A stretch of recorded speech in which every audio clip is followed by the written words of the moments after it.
Estamos con Antonio Pichi Pérez y nos gustaría comenzar consultándote cómo comenzaste en tu actividad en la música, cómo fue esa primera etapa. Yo empecé a estudiar en el conservatorio cuando tenía 9 años. Y a mí me motivó que en una fiesta familiar, en un casamiento, yo vi tocar a dos guitarristas, o a dos guitarreros en el buen sentido del término, y con todo el respeto de ese término, y a mí me maravilló, porque eran dos guitarristas que no eran personas de la familia, y bueno, actuaron ahí. En ese mismo momento le dije a mi madre que quería estudiar guitarra. Y así empecé el conservatorio a los 9 años. Sí. Y te vinculaste ahí definitivamente a la música. ¿Y cómo fue el momento ese de la vuelta a la democracia para en tu trayectoria? ¿Qué significó? No sé qué edad tenías cuando el país pudo recuperar la democracia. ¿Y qué recuerdas de ese momento específico? ¿En dónde estabas? ¿En los 80? ¿En el 83 y en adelante? Bueno, cuando volvió la democracia a la Argentina yo tenía 30 años. Después del secundario yo estuve 6 años viviendo en Córdoba y esos 6 años fueron muy enriquecedores para mí porque fue una actividad muy diversa, muy amplia, muy abierta en muchas cosas. Y bueno, hasta el punto que en un momento le llegué a sentir más mi ciudad que Río Cuarto. Y en esto me parece que no soy muy original porque a mucha gente le ha pasado eso, ¿no? Uh-huh. Por lo que sea, por una cuestión cultural, por el medio en que uno se manejaba y todo eso.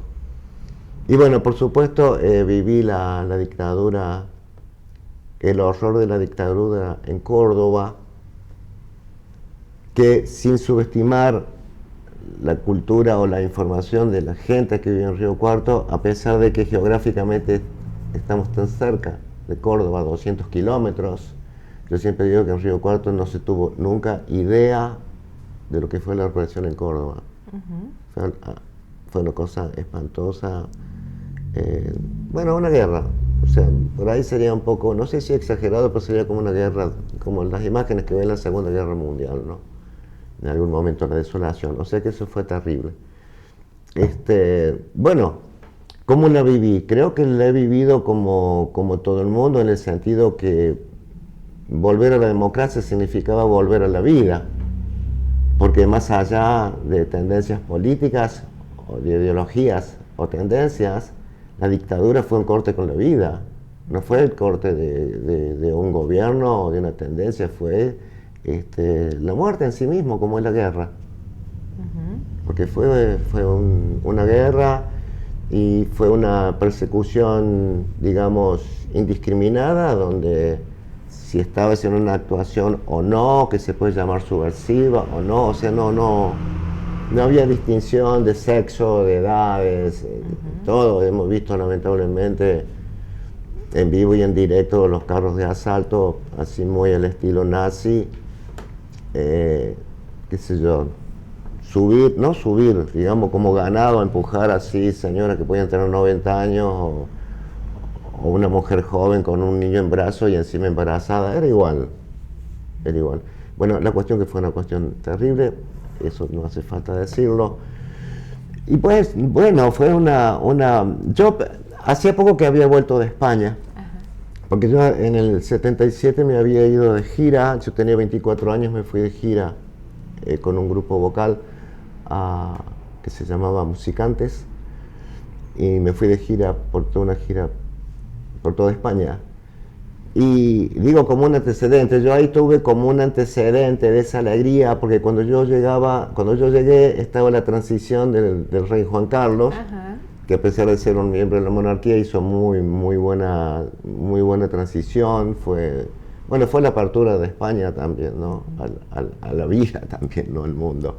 Así que yo viví muy bien esa parte, fue para mí como un respiro. Yo me fui en el año 77 de gira, cuando en ese momento irte del país ya tenía ese rótulo de que te estabas escapando, ¿no? Yo no me escapé, o sea, no tenía nada que ocultar, pero fue esa circunstancia. ¿Cuánto tiempo estuviste en España? Y estuve algo más de 2 años y medio.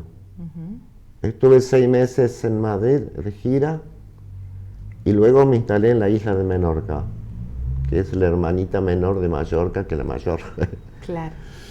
En las Baleares. Y ahí viví 2 años y medio, 2 años, más de 2 años más. Pero lo que te quería contar, para no irme del tema, de que a ella se empezaron a hacer las primeras manifestaciones predemocráticas, porque Juan Carlos, el rey, era, como te digo, una transición, como todos sabemos, y yo estuve ahí en la apertura, que creo que fue Felipe Suárez, me parece, si no me equivoco, el primer presidente democrático. Así que yo venía un poco con esa alegría. Y ahí en esa primera etapa, digamos, en la música, ¿vos notabas cuando recién volvió la democracia que era una formalidad la democracia, que seguía ese temor, o inmediatamente se dio una ebullición? ¿Cómo se vivió ese momento, digamos?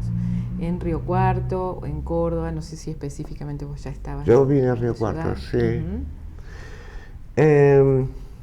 ¿Subsistía el temor en las creaciones o en los encuentros, o se vivía en plenitud la libertad que...? Yo creo que se vivió en plenitud, pero me parece que había un poco de las dos cosas. Me parece, me puedo equivocar, yo hablo de mi visión, de mi recuerdo. Porque ¿qué pasa? Que fue tan importante, fue tan grande la diáspora, digamos, ¿no? Humana. Y pienso que debe haber un poco de todo, porque, te digo, yo no tenía nada que ocultar, pero a pesar de eso, digamos, a ver, no quiero exagerar, pero yo, por ahí mi hija, bueno, me dice, quédate tranquilo que no pasa nada. Hasta el día de hoy, yo veo un policía de lejos, no un policía porque eso no me causa mal, pero yo veo voy en la ruta y veo de lejos la luz intermitente del auto de la policía, que yo sé que no me están buscando y no tendrían nada por qué buscarme, ni ahora ni antes, pero a mí el cuerpo se me momentáneamente, no vamos a exagerar, pero hay un reflejo, viste, como que pasa una mosca y te rascas, bueno, un reflejo así de que se me tensa. Una conciencia de lo que fue se también. Se me tensa el músculo del cuerpo. Pero te decía que pienso que, por un lado, sí, fue una cosa muy abierta, muy espontánea, fue una fiesta la democracia. ¿Y vos qué música hacías en esa fiesta? Fue una fiesta, perdón, y termino la idea, pero que creo que también había mucha gente que había pasado por situaciones muy terribles, ¿no? Y gente que tenía información, y sabemos que de un día para el otro estaba la democracia como instalada así, pero de un día para el otro no desaparecieron la gente que estuvo en la represión. ¿No? Claro. Creo que hasta hace relativamente pocos años, y no sé si hoy todavía puede quedar alguien que a lo mejor no está expuesto por los medios a la sociedad, pero todavía hay gente que queda, digamos, con alguna actividad o al menos con alguna idea, todavía con esa misma idea de represiva. No sé si me explico. Claro, claro. O sea, bueno, tal día decir, hoy a las 10 de la mañana empezó la democracia, pero de esa misma manera no empezó así. Y todo lo que nos habían no desapareció toda la gente que trabajó en la represión. O sea, había mucha gente que pensaba que iba a España y iba a estar libre, que son en España y iba a decir, mataba gente a Argentina. Y no salían los diarios, por supuesto. ¿Y en la música, qué tipo de música hacías en ese momento? ¿Y qué reflejabas con tu música? ¿O qué querías contar? ¿Qué expresabas con tu música en ese momento? ¿Te acuerdas dónde actuabas? Yo no tenía un plan predeterminado o un mensaje como lo puede tener un trovador, digamos, ¿no? Es decir, bueno, a través de mi música voy a expresar tal cosa. O sea, yo digamos un poco lo que me surgía. Lo que pasa que desde chico, suponete, yo te contaba que empecé el conservatorio a los 9 años, pero por ejemplo a los 14 años formamos un grupo de rock, ¿no? Que no fuimos famosos en la Argentina, pero aunque no hayamos sido conocidos, de todas maneras no dejamos de ser uno de los primeros grupos de rock de la Argentina, digamos, ¿no? ¿En qué año fue? Y yo empecé en el año, ¿cuánto tenía? Yo tenía 14 años, menos de 14, 65 lo formamos. Claro, uno de los primeros. Sí, o sea... Con toda la influencia. No se había escrito la balsa todavía. Claro. como una referencia. Pero lo que te quiero decir es que a mí me surgió naturalmente, sin proponérmelo, de tener como como un curso, digamos, natural en la vida, de que fuera paralelo la música académica, porque el conservatorio, siempre estudié en el conservatorio, después cuando fui a Córdoba estudié composición en la universidad. Entonces siempre fue paralela la actividad como académica, digamos, con la música popular, ¿no? Yo admiro mucho la gente que hace como un sacerdocio, digamos, de determinado género o estilo musical, ¿no? Como la gente que está en el tango, o que está en el folclore, o que está en el jazz, o cualquier manifestación de ese tipo, ¿no? Pero yo, sin proponérmelo, qué sé yo, tocaba un poco de todo. O sea, pues siempre tuve la parte clásica, la guitarra, y que hasta el día de hoy disfruto de tocar. El término clásico no me gusta mucho. Ajá, ¿por qué? ¿A qué te remite? Porque me parece que en el caso específico de la música, si vamos a hablar académicamente, digamos, tanto geográficamente como en el tiempo, es decir, dónde y cuándo, el verdadero clasicismo, digamos, se circunscribe a 40 años o a 50 años de la historia y a una región geográfica muy determinada. Porque a mí me parece que toda la vida hubo música popular. O sea, me parece que hay mayor o menor desarrollo de la música popular. O sea, salvo exclusivamente la música que se puede hacer en un templo, en una iglesia, el nombre que le quieras dar, que es una cuestión específica y que es común a todas las civilizaciones. Por lo demás, salvo eso específico, que se llama la música del Renacimiento, es toda popular. O sea, repito, salvo específicamente la música religiosa. Después toda la música de la suite, los conciertos son evoluciones de la suite son danzas. Y en Río Cuarto, ¿vos qué lugar ha tenido a lo largo de estos últimos años la música popular? ¿Cómo ves esa evolución entre la música académica, por llamarlo de algún modo, y la popular? Sí. Las distintas etapas. Bueno, voy a completar lo que te dije. Entonces yo no tenía una cuestión muy determinada de qué música hacer. Claro. Y me ha tocado participar, digamos, de distintos tipos de expresiones colectivas, grupales.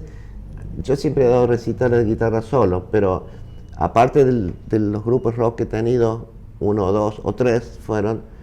Pero después, cuando lo que vos me preguntabas qué hacía cuando vino la democracia, volviendo a esa idea, era un poco la combinación de lo que yo... Y tocando solo también ha sido un poco esa combinación de tocar un tema llamado clásico o académico, ¿me entendés? Y con la música popular. Pero he participado, suponete, con coros, en danzas, digamos, en espectáculos de danzas, en agrupaciones corales, o sea, haciendo la literatura coral también clásica o más bien avanzada. He tocado de todo un poco, no tan bien, ni tan mal, pero he tocado de todo. ¿Eso dónde se hacían estos eventos así más relacionados con la música clásica? ¿En el Teatro Municipal? ¿Dónde? En el Teatro Municipal, en el Teatrino. Bueno, yo solo he tocado, qué sé yo, en jardines de infantes, en clínicas psiquiátricas, en la cárcel,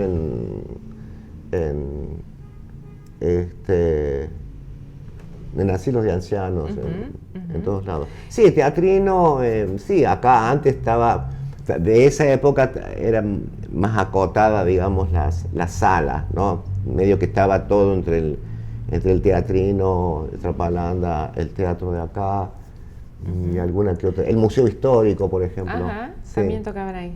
Sí, sí. Y en el caso, y ya en lo que tiene que ver con la música popular, ¿cuál era el escenario en el que vos te desempeñabas? O como tus conjuntos, con tu grupo de rock, ¿dónde se presentaban? Y nos hemos presentado en fiestas privadas, por ejemplo, por ahí que nos contrataban. Pues después tuve un segundo grupo, ese segundo grupo fue como más conocido, que se llamó Expansión, y eso fue en el 70, entre el fin del 69 y todo el 70, y en ese momento fuimos como muy conocidos, más o menos acá y en la región. Y bueno, que se lo de siempre, actuar en los pueblos, en fiestas privadas, para algunos eventos organizados por la municipalidad, en la explanada de la municipalidad, qué sé yo, en las plazas, en las galerías. Claro, y después de los 80, ¿seguiste con el rock? Porque ahí a nivel nacional hubo como toda una explosión de rock nacional, no sé, que pasaba en Río Cuarto en ese momento. Sí, también, viste, teníamos un grupo de rock, pero yo también digo también de que cuando uno habla de rock, al final no sabemos de qué estamos hablando, ¿sí? Porque, viste, por ahí decimos rock, por no decir que es folclore o tango, decir que no es jazz, pero por ahí es cuando a mí me dicen los Beatles son un grupo de rock, ¿no? Bueno, ya sabemos los comienzos de esta gente tan conocida, digamos, ¿no? Lo que fue su vida en Hamburgo y lo que fue el año 62 al 64. Pero hoy ponen un disco de los Beatles y yo te pregunto a vos dónde está el rock y no sé dónde está el rock, me parece que no está. Verdad, Me parece que los Beatles no son un grupo de rock. Ajá, No, para nada, para nada. Pero no sé dónde se lo puede encuadrar, digamos, ¿no? Pero volviendo a esto del rock, después más adelante, entre 83, 84 más o menos, sí, en plena democracia formamos un grupo que se llamó Trama. Y que lo podríamos llamar de rock, pero eso es lo que te vuelvo a decir a medio. Claro, ¿qué tipo de música hacían entonces? Hacemos música propia, porque éramos muy ya con Daniel Brum, que vive en Italia, ahora ya habíamos formado Expansión. Nosotros después... ¿Quiénes estaban en Trama? ¿Quiénes lo integraban? Estaba Daniel Aguirre en el bajo, estaba David Dávila en percusión, estaba Ives Corneli, cantante, Daniel que tocaba la guitarra y cantaba, y yo en la guitarra. ¿Y dónde se reunían para ensayar, por ejemplo? ¿Te acordás de esos? No ensayamos a veces en casa de Daniel, a veces en nuestra casa. Y bueno, y con Trama hicimos distintas actuaciones acá, en la biblioteca Segat también. Ah, mira, ese era un lugar era donde, otra sala. se hacían... Sí. Y después dos eventos más o menos importantes que se hicieron en esa época, que fue el Córdoba Rock, que se hizo en el... ¿Cómo se llama? El Teatro Griego. Y en La Falda, en el Festival de Rock de La Falda. ¿Hubo varios grupos de acá que participaban en esos eventos o eran ustedes? Nosotros no. Sí, porque había una preselección. Ah, claro. Y después actuamos en el Festival de Rock de La Falda, en el 84. ¿Y cómo era en relación a las políticas públicas? ¿Se sentían apoyados por los estamentos oficiales o no? ¿O eran...? Yo, históricamente, ¿no? Sí, con la debida forma y con el debido respeto, he sido muy crítico con las gestiones culturales. Sí. ¿Por qué? ¿Qué opinas sobre la forma de hacer? O sea, ¿cuál es tu concepción de la cultura y del arte? ¿Qué diferencia? Sí, qué pregunta, ¿no? Pero bueno, tendrías que preguntar a un filósofo eso. Tenemos que preguntarlo por la investigación. Pero... Porque yo tengo esta idea, más en un país como este, yo tengo memoria no absoluta, pero tengo un par de recuerdos de los 2 años, o sea, tengo buena memoria retrospectiva. No por ser anciano, sino porque siempre me acuerdo de los 2 años. Buena memoria. Yo siempre he sido de la idea de que acá en este país, desde que tengo memoria, no hay plata. Bien. Está demostrado que no hay plata cuando se quiere y hay plata cuando se quiere, por un lado. ¿Sí? Porque un día no hay plata para una cosa y por el otro día hay mucha plata para otra cosa. Esa es una cuestión de prioridad. Pero aparte de eso, yo he sido muy, muy crítico porque... Y esto está fuera de todo, no es un pensamiento ni hippie ni romántico, de que me parece que lo más importante es la mentalidad. Yo sé lo que no es tener dinero, no un día sino varios dineros, y no me avergüenza decirlo, para nada. No, para nada, pues ha sido una cuestión que le pasa a cualquiera, ¿me entendés? O andar, qué sé yo, media hora antes buscando las monedas porque no alcanzaban para el ómnibus porque iban en la escuela. Pero quiero decir, a mí me parece que si vos tenés el bolsillo vacío a nivel individual, a nivel familiar, a cualquier escala, que puede ser todo un país, como pasa, Me parece que si vos tenés más o menos la cabeza, de alguna manera tenés algunas herramientas o algo más o menos tenés algo de cabeza, eso de alguna manera se puede solucionar. Pero me parece más grave, por ejemplo, que tuvieras dinero y no tuvieras la cabeza vacía. Claro. ¿Qué quiero decir con esto? Que a mí me parece que más ese asunto eterno de que no hubo plata y no habrá, de acuerdo a la mentalidad argentina, no sé si volverán los dinosaurios de nuevo, pero hasta que no cambiemos la mentalidad, me parece que estamos embromados. Porque me parece que hemos un problema de mentalidad y hubo cosas que no se pudieron hacer. Eso por un lado. Sí. Y por el otro lado, perdón, que yo siempre digo, y en esto, yo no quiero ser, no quiero ser mala onda, pero por ahí mis comentarios me salen así medios ácidos, no es mi intención. Que por ahí en algunos lugares me invitan así diplomáticamente a que me vaya. ¿Me entendés? Pero volviendo a este problema de la... Yo digo, si vos le preguntas a un equipo de fútbol famoso, ¿por qué está fulano de tal en el lugar que está? Te van a dar una fundamentación.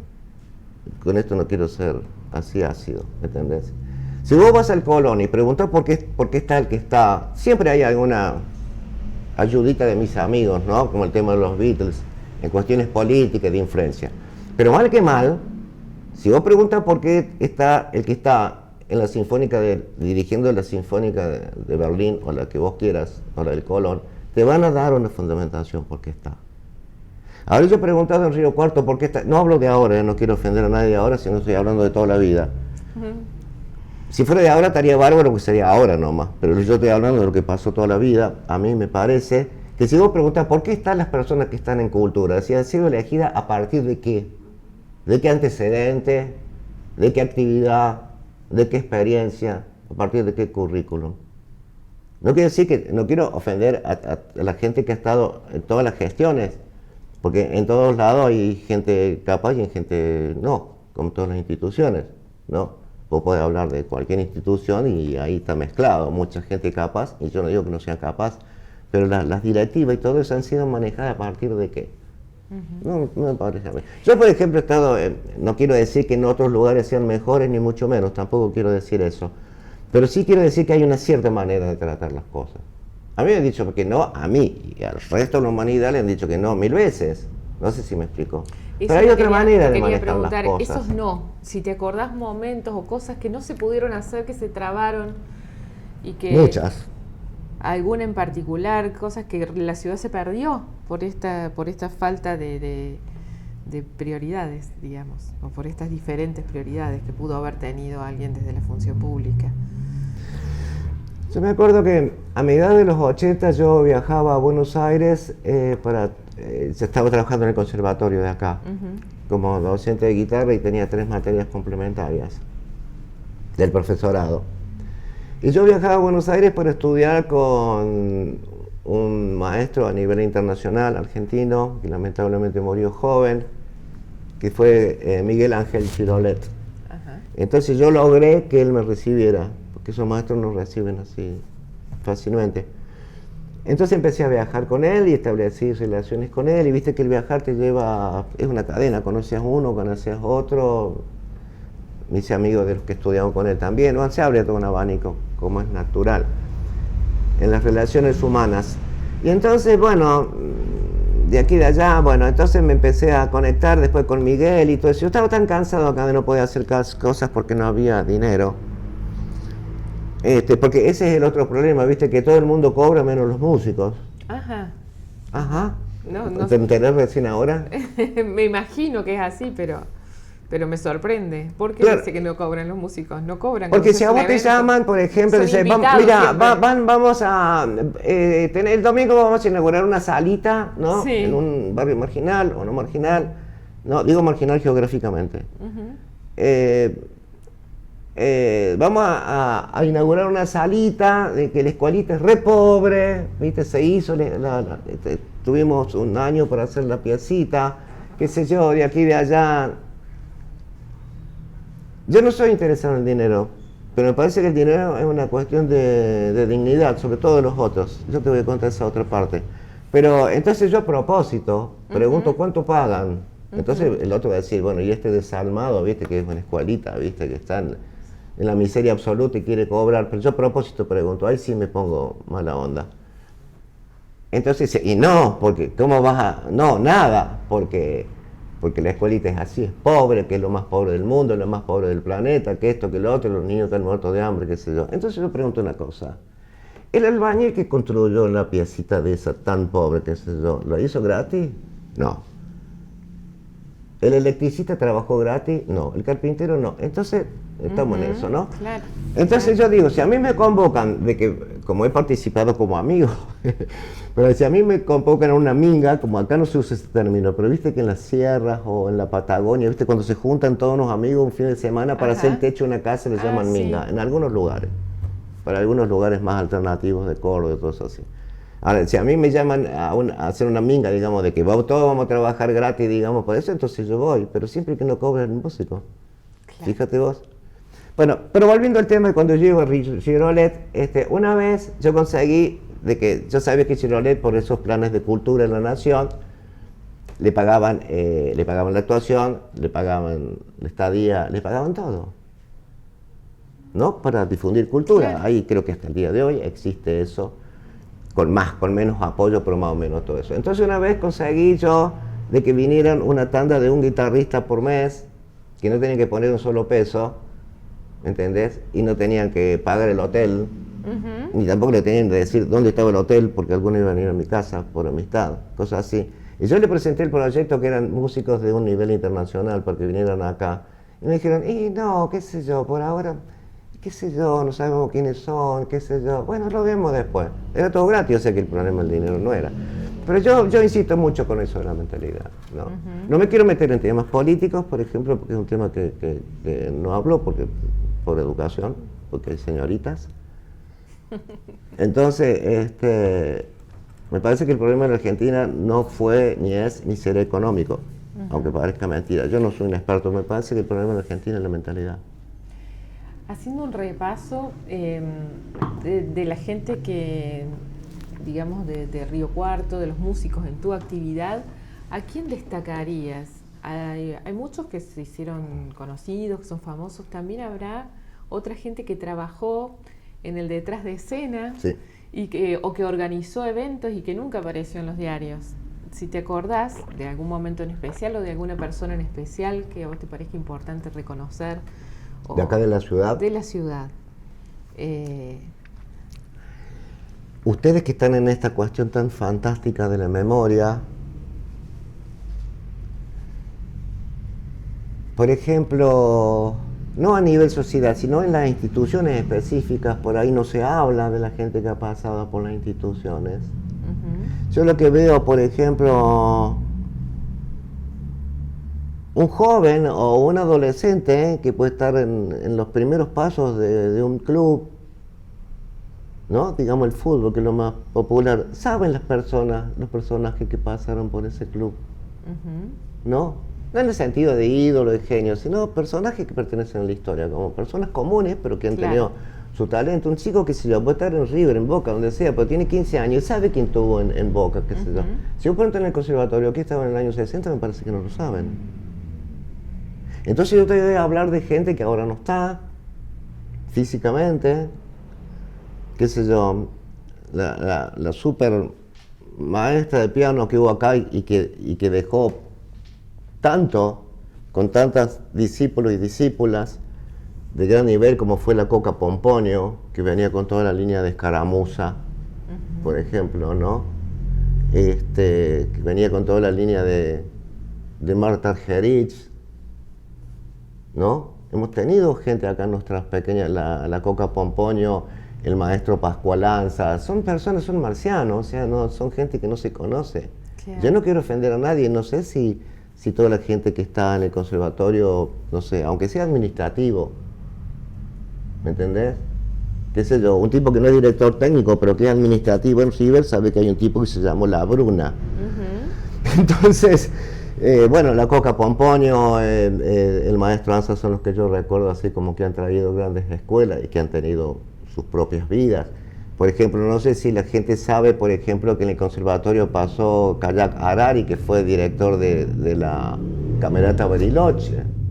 O, por ejemplo, Andrés Máspero, que yo me acuerdo que yo era chico, ¿viste? Cuando sos chico, el que tiene 18 años, vos lo ves así como la pirámide de Egipto.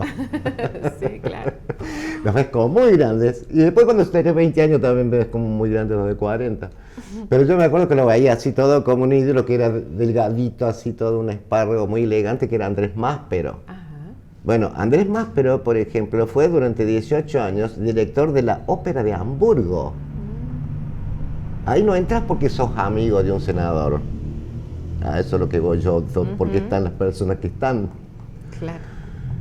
Y bueno, actualmente, para no aburrirse, porque él ya está jubilado de eso ya hace tiempo, ya así, pero como así, en vez de ir a jugar a la bocha, digamos, es director del Teatro Real de Madrid. Pero nada más que para no aburrirse. Claro, mira. De esa gente, yo vos, me acuerdo. A lo largo de tu trayectoria... Bueno, tenemos a Laura Rizzo, que claro. está actual, por ejemplo. Estas cuestiones sabemos que todo el mundo dice voy a ser muy injusto porque no podés nombrar todos, ¿no? Te iba a consultar en tu actividad específicamente con quiénes te relacionabas o si hacían algún espectáculo, alguna vez hiciste con otras ramas del arte, con plásticos o con escritores o con si hubo ahí una interrelación de artistas en alguna época que vos recuerdes. Sí, exactamente, a partir del 83. Ajá. Sí. ¿Qué hacían, por ejemplo? Por ejemplo, en esa época todavía quedaba lo que había y todavía hay en algunas partes del mundo, que era el bar.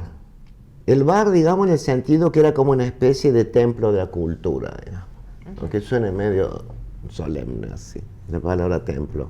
En esto no soy nada original. Vos sabés que los bares, las anécdotas, vos leés la historia del mundo, la historia del arte, en cualquier país el bar ha sido, aparte del escenario, o aparte de una escuela, de una institución educativa, pero el bar ha sido lo que es reunir a la persona, a la famosa bohemia, a los pintores, a pintoras, que ahora no hay que olvidarse de eso, a toda la gente de la literatura, del cine, de esto, todo está lleno de las anécdotas de la historia de la humanidad.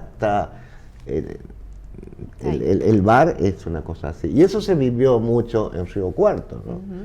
De pasar, y bueno, ¿cómo te lo cuento? Era algo muy sencillo. Todavía quedaba el viejo que en su momento fue célebre, que era el bar del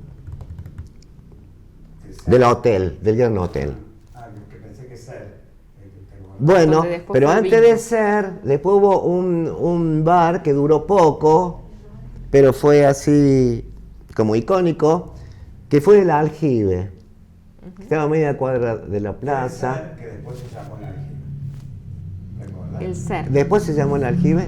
Claro, Yo lo tenía como al revés, me parece. No importa. Sí, que Estela Gaovia estaba. Y después el Aljibe. Y la Nelly... No me acuerdo. Eso en los 80. Ya sé. ¿Te das cuenta? Sí. Y ese estaba cerquita de la plaza. Un restaurante. Pasó de la... Sí, bueno, y ahí se juntaba toda la gente de teatro. Si cerrás los ojos, ¿quiénes estaban ahí? Ay, qué problema. ¿Quién te encontrás? ¿Qué se hablaba o alguna cosa? Los músicos, el teatro, bueno, todo, la pintura, toda la gente... ¿Y vos, toda la gente de tus más Trapalanda. allegados, con quiénes estabas vos? ¿Con quién compartías ahí? Y era muy lindo porque no estaba sectorizado socialmente. Por ejemplo, estaba todo más mezclado. Eso me gustaba porque me hacía acordar mucho a España. Porque acá, viste, es todo muy bastante clasista, Río Cuarto. Ahora es una ciudad un poquito más madura, un poquito más grande. Pero antes, viste, que Río Cuarto, si voy a este bar, qué sé yo, iba porque era un bar bien, no sé qué significaba bien, viste, qué sé yo.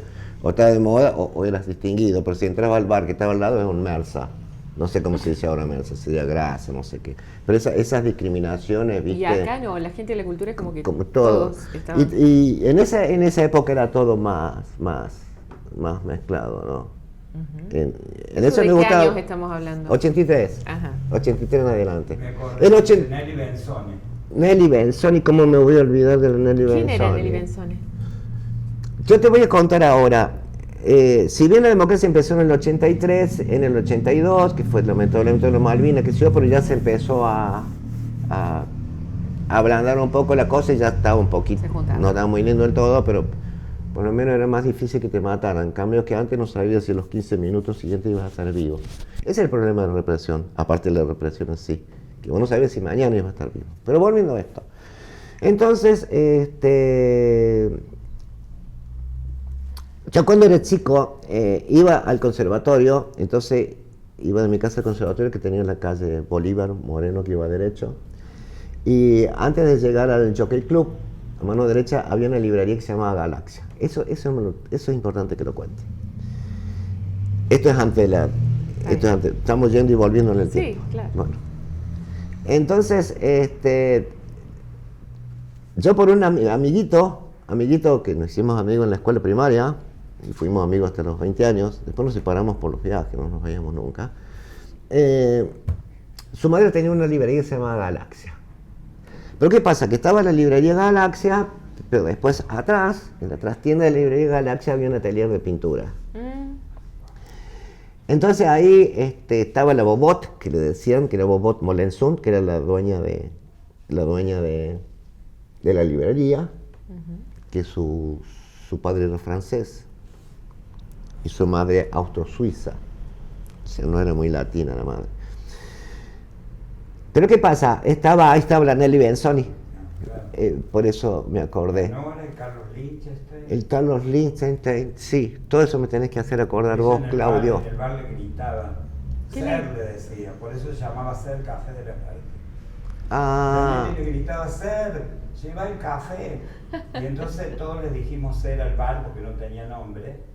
Y le quedó Ser. Y después fue el aljibe. No estaba Claudio, porque por cuando ejemplo. era una casa vieja había un aljibe en el medio. Había un aljibe. Y salió con un olor a leña porque había una estufa a leña. Hermoso. En la trastienda de ahí estaba Horacio Kohl, que después fue a Buenos Aires, un plástico de acá. Estaba Gustavo Grunig, que después vivió toda la vida en Europa. Estaba Emma Gargiulo. Yo en mi casa tengo pinturas de Emma Gargiulo, tengo obras de Gustavo. El Gustavo Grunig llegó ayer a Río Cuarto, ¿puedes creer? Mira. El martes, después de como una especie de otra reencarnación. Y estaba toda esa gente, pero lo que pasa es que también esos lugares eran un foco. Estaba el Cine Club cuando yo era chico, te imaginas, con cero tecnología. Andaban con los rollitos, con los las latitas, con los rollos. ¿Cómo se llama el arquitecto? Tonelli. El Adrián Tonelli. Adrián Tonelli. El Adrián Tonelli andaba con una chambreta con los rollos con latas. En el Cine Club, no sé dónde pasaba en el Cine Club, en Trapalanda creo que lo pasaban. En el teatro al principio, que era para niños nomás, ¿te acordás? Y después empezó a pasar películas para grandes con la chambreta. Sí, sí. En el teatro le habían dado un lugar. Lo que quería decir que con Galaxia, por ejemplo, que atrás estaba toda esa gente también, y se pintaba y todo eso, y se escuchaba música.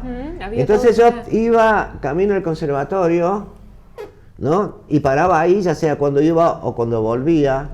Y la gente para mí eran así, todos muy grandes. Lo que pasa es que era gente muy joven. Y yo era muy chico. Entonces, pero después de Galaxia era lo más conocido, pero había otro lugar cultural, Río Cuarto, era chiquito, estábamos en Río Cuarto, tenía 50.000 habitantes más o menos. De esa ciudad estamos hablando. La calle Maipú era una circunvalación, la que está acá a 2 cuadras. Estaba Taller el 8, que también era otra reunión de chiflados ahí, ¿no? Maravilloso. Pero yo era chico, por ejemplo, en Taller el 8 vi por primera vez un mimo, al estilo, qué sé yo, Marcel Marceau, digamos, como en Francia, ¿no? Es decir, me nutrí mucho culturalmente de un Río Cuarto chiquito, perdón que esté mezclando los tiempos. Entonces Río Cuarto fue medio contradictorio porque ha dado tanto como pequeños lugares colectivos, como gente individual en la literatura, en la pintura, muy importante, que medio como que no, como que era extraño, no sé, cuando decía, digamos, no sé si el término estoy usando bien la palabra, si se condice. O sea, a ver si eso se condice o se condecía, no sé cómo es el verbo. Con ese Río Cuarto muy árido, por ejemplo, para el apoyo a la gente. Muy árido, muy descreído. Acá el Río Cuarto, ahora, y vuelvo a repetir, un poquito más madura, el Río Cuarto se jactaba, lamentablemente, de no aplaudir a nadie. Nadie significa nadie. Ahora vuelvo al tema. En Taller el 8 yo vi ahí pintores, escuchaba las conversaciones, yo era muy metido, los grandes hablaban, yo estaba ahí. Una vez, esa vez que fui a ver al Mimo, yo vivía a 2 cuadras del Boulevard Roca, y yo me acuerdo cuando fui a Taller el 8 yo tenía 12 años. Y era invierno, que no es lo mismo invierno que verano para la noche, y era invierno y eran las 11:30 de la noche y yo no había llegado a mi casa. Mi papá estaba en la esquina del boulevard, a 2 cuadras de mi casa, parado, que era la única persona que estaba en el boulevard, esperándome, mi mamá llorando. Esa fue la primera salida, la llegada tarde que tuve. Perdón, nos quedan como unos 10 minutos. Sí. Bueno, perdón, voy a ir, es que yo me extiendo mucho. Bueno, la cuestión de que ahí, Taller el 8, ahí en Galaxia yo escuché por primera vez a Piazzolla, escuché a Vinicio de Moraes, escuché a Baden Powell, es decir, era muy nutrido Río Cuarto. Y bueno, y me fui por las ramas. Volvíamos al bar, que estaba esa cuestión del bar, de que estaba toda la gente lugar, ahí. me interesó sí, que después se ha perdido eso me parece, ahora que no está. Y hicimos un repaso de los 80. ¿Hay algo significativo que vos rescates de los 90, por ejemplo, que fueron tan particulares para el país? O después de la crisis del 2001, hacia la actualidad, ¿algún otro momento? O sea, los 80, ebullición, encuentro con otras ramas del arte, todo lo que nos has contado. Y después, ¿cómo caracterizaría las otras décadas, digamos? Me parece que el 90 fue un espanto. Porque nos perdimos, no estoy hablando, a mí me interesan, hablo de personas, no me interesan las banderas, no me gustan las banderas. No me gusta la bandera, ni siquiera la bandera del país, no me gusta. Porque después por la bandera empezamos a matar gente y todas esas cosas. No me gustan las banderas de ningún tipo, ni las agrupaciones de ningún... Sí, me gusta el trabajo colectivo, qué sé yo, un coro, una orquesta, esto, lo otro. Me parece bárbaro que la gente se reúna por una idea política, por lo que sea, pero a mí me interesan las personas. No me interesa si es rojo, verde, me interesan las personas.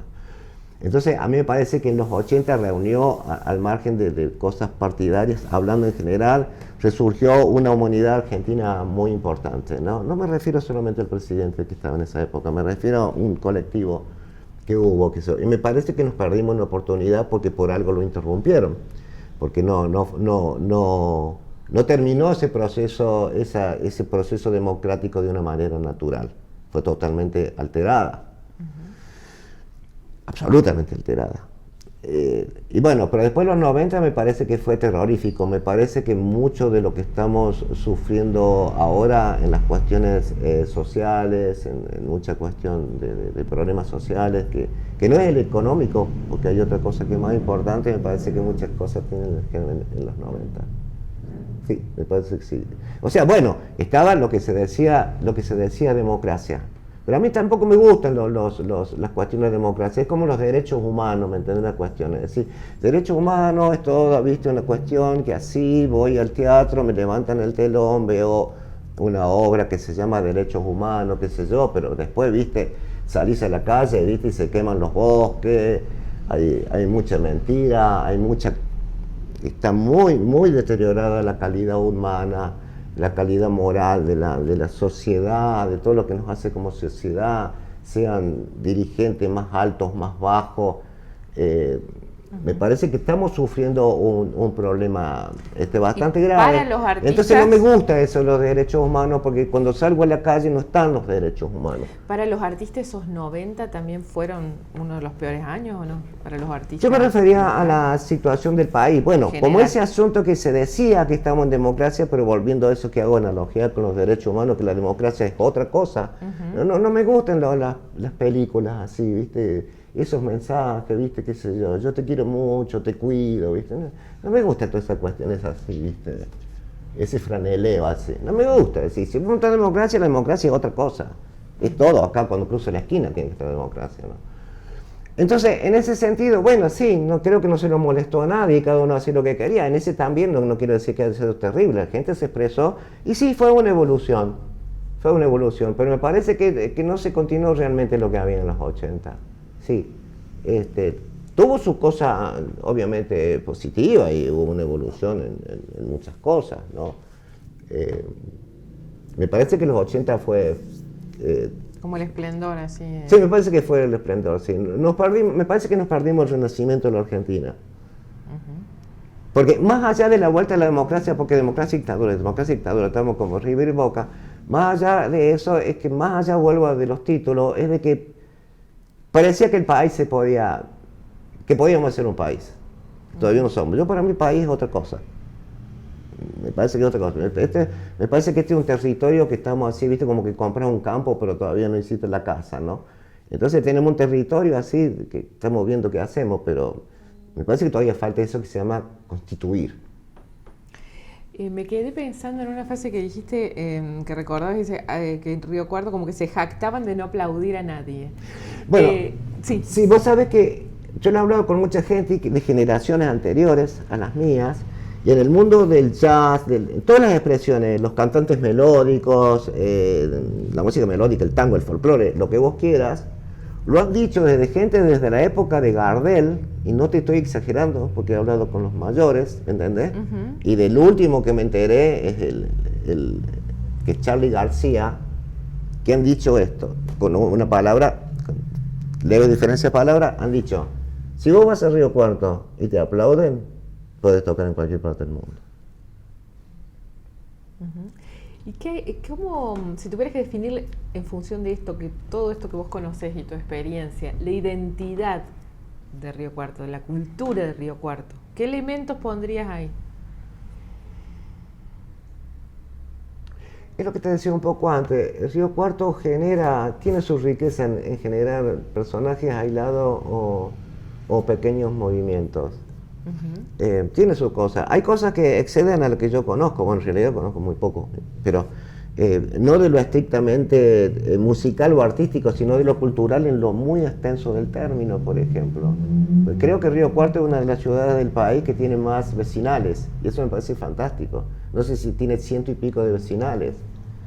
Ahora yo sería injusto porque me entero por otra gente de que está esto, así como está esto, hay muchas otras salas, muchos otros espacios para la cultura, para esto. En ese sentido sí tengo que ser un poco más amable con este Río Cuarto que yo he criticado tanto. Pero en ese sentido me parece que Río Cuarto y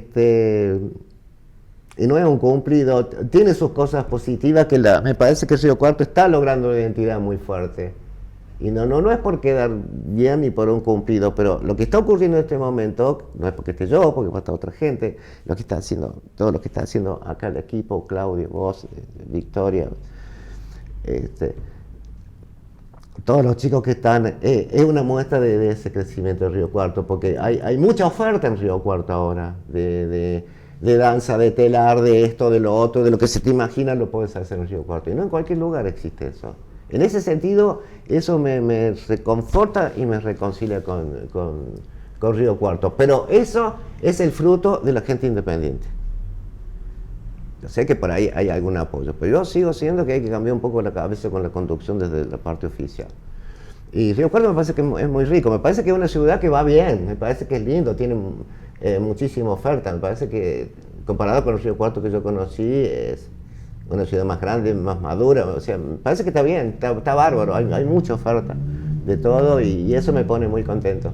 Me pone muy contento porque en ese sentido es bárbaro y felicito a todos los que están en esto, hay infinidad de cosas en Río Cuarto y hay pocos lugares que sea así, ¿eh? Hay otros lugares que dan lástima. No, gracias a ustedes. Gracias por todo, ¿eh?